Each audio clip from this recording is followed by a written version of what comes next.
सलमान खान मुर्दाबाद मुर्दाबाद मुर्दाबाद, आलिया भट्ट मुर्दाबाद मुर्दाबाद मुर्दाबाद, करण जौहर मुर्दाबाद मुर्दाबाद मुर्दाबाद, सुशांत भैया अमर है अमर है अमर है।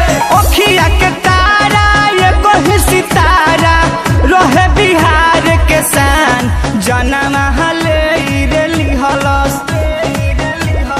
ओखिया के तारा ये कोई सितारा रहे बिहार के शान, जनम हले रेली हल। बहिन 14 सलमान जनम हले रेली हल, महाधर 14 सलमान जनम हले रेली हलस।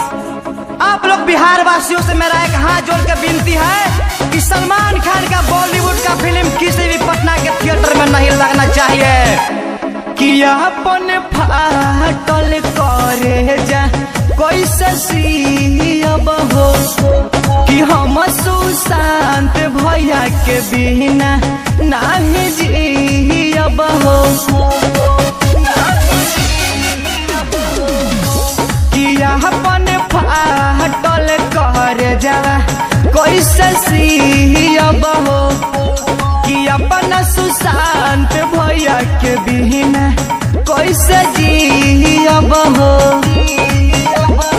पटना से नाम रहे जानत जहान रहे, पूरा न भइले यार महान, जनम हले रेली हलस।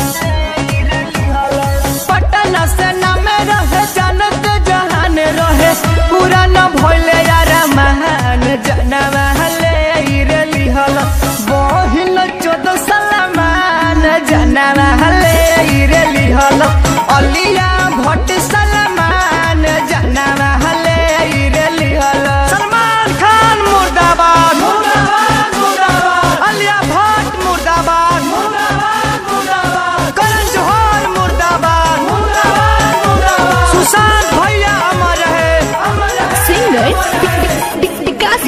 चक सुननी जावा खबर दिलावा को हो के गइल, कि गिरे लागल नैन से लोरावा दादाई का भइल। कि चक सुननी जावा खबर दिलावा को हो के गइल, कि गिरे लागल नैन से लोरावा दादाई का भइल।